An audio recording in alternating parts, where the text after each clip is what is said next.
আসসালামু আলাইকুম রহমতুল্লাহ। আজকে চলে এসে আবদুল্লাহ মেশিনারিজ ও সার্ভিস সেন্টারে চলে এসেছে। এটা গাজীপুর চৌরাস্তায় টাঙ্গাইল রোডে অবস্থিত।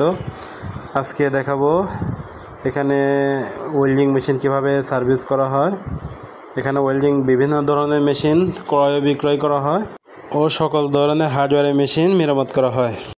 এটা দেখতে পাচ্ছেন একটা TNT ব্র্যান্ডের ওয়েল্ডিং মেশিন।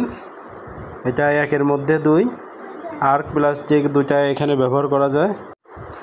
এখন তো আমি মেশিনটা খুলে নিয়েছি। সম্পূর্ণ মেশিনটা একটু ভালোভাবে চেক করে দেখব কোথায় কোনো ড্যামেজ বা ফেটে গেছে কিনা পার্টস, এবং মাপে সঠিক দেখায় কিনা।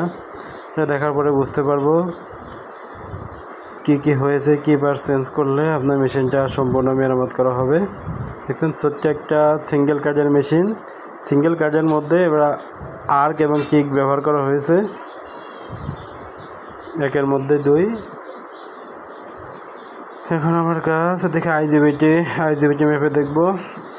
আইজিবিটি শর্ট দেখাচ্ছে। এটা ড্যামেজ হয়ে গেছে এক পাশে, আর এক পাশে আউট হয়ে গেছে, একদম ফেটে গেছে। এটা রিকভারি ডায়োডটা রিকভারি ডায়োডের মানটা ঠিক আছে। এখন ভিতরে একটা স্পার্কের চিহ্ন দেখতে পাচ্ছি। এখানে সম্ভবত সার্কিটের সাথে লেগে গেছে, বডির সাথে লাগার কারণে এটা স্পার্ক করেছে। এখন দেখেন ক্যাপাসিটারগুলো চেক দিয়ে দেখতে হবে এটা পুড়ে গেছে, ফেটে গেছে কিনা। আনুষঙ্গিক দেখার চেষ্টা করব অন্য কোথাও কোনো ড্যামেজ আছে কিনা। দেখার পরে সঠিকভাবে বুঝতে পারবো। এই দেখেন দুইটা আইজিবিটি দ্বারা মেশিনটা পরিচালিত হয়েছে। দুইটা আইজিবিটি দেখেন ভাস্ট হয়ে গেছে, ভাস্ট হয়ে এখানে উঠে গেছে, একদম আউট হয়ে গেছে। এখানে আইজিবিটিগুলো চেঞ্জ করতে হবে, এবং আইজিবিটি সম্পর্কিত যেগুলো রেজিস্টার্স ডায়োড আছে সেগুলো চেঞ্জ করতে হবে। এটা আমার সম্পূর্ণ সার্কিট। এই যে দেখতে পাচ্ছেন, এই যে ভিতরে আইজিবিটি সম্পর্কিত যেগুলো রেজিস্টার আছে ডায়োড আছে এগুলো শর্ট হয়ে গেছে, মানে ড্যামেজ হয়ে গেছে, পুড়ে গেছে। এগুলো মানগুলো দেখে সঠিক জায়গায় সঠিক জিনিস স্থানান্তর করতে হবে। দেখা যাচ্ছে এখানে রেজিস্টার।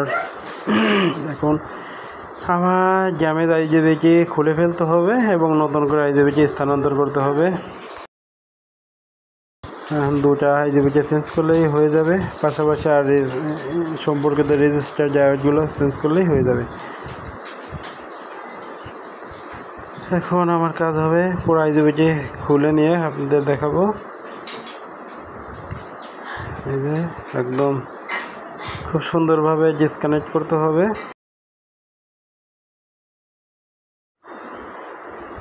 সুন্দরভাবে এটা ডিসকানেক্ট করে পরিষ্কার করে আবার নতুন আইজিবিটি স্থানান্তর করতে হবে। আমাদের এইখানে আপনারা দেশের যে কোনো প্রান্ত থেকে মেশিন সার্ভিসের জন্য পাঠাতে পারেন কুরিয়ার যোগে, আবার সুন্দরভাবে সার্ভিস করে আপনার ঠিকানায় পৌঁছে যাবে। আর ঠিক করার আগে অবশ্যই কত খরচ পড়বে সেভাবে আপনাদের বলে দেওয়া হবে। দেখেন আমি একদম সাকার দিয়ে এটা হোল্ডগুলো পরিষ্কার করে নিয়েছি যাতে আমি সুন্দরভাবে স্থানান্তর করতে পারি। আর দেখেন এই যে এখানে রেজিস্টার আছে, এই রেজিস্টার ডায়োডগুলো চেঞ্জ করে দিতে হবে যাতে ড্যামেজগুলো না থাকে। দেখুন আমার কাজ রেজিস্টার ডায়োডগুলো সুন্দরভাবে লাগানো। দেখেন দুইটা আইজিবিটি ছিল, দুইটাই করে ফেলছি। অলরেডি আমার লাগানো হয়ে গেছে। এত ভিডিও দেখাইলে আবার লং হয়ে যাবে, তাই আমি শর্টকাট করে নিয়েছি। এখন আমার সম্পূর্ণ আইজিবিটি এবার রেজিস্টারগুলো যা আছে সুন্দরভাবে স্থানান্তর করে নিয়েছি। এখন আমার পাওয়ার ভিডিও করছে আউটপুট নেবে। এখন আগে আউটপুট নেবে দেখি। দেখেন আইজিবিটির মান সুন্দরভাবে দেখাচ্ছে পরিপূর্ণ।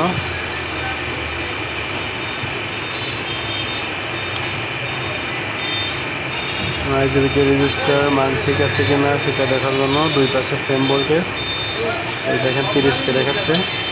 তার মানে দুই পাশে রেজিস্টারগুলো লাগানো সঠিকভাবে হয়েছে। পাওয়ার অন করে দেখলাম, দেখুন পাওয়ারও সঠিকভাবে পেয়েছে। আর আইজিবিটি যদি ড্যামেজ অবস্থা হয় যাতে পাওয়ার আসে না, আর অনেক সময় আসে। এখন আমি আউটপুটটা মেপে দেখব সঠিক আউটপুট দেখাচ্ছে কিনা। আউটপুট মাপার জন্য মিটারে ডিসি ভোল্টেজে সিলেক্ট করে নিতে হবে। দেখেন 46 ভোল্ট চলে এসেছে। এটা আবার সিরিজ লাইন দিয়ে মাপতেছি।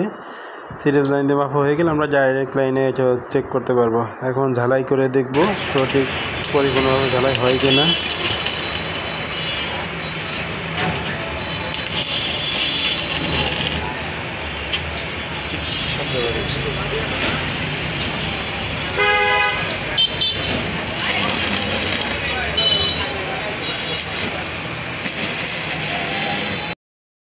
আলহামদুলিল্লাহ, মেশিনটি সম্পূর্ণভাবে ওকে হইল।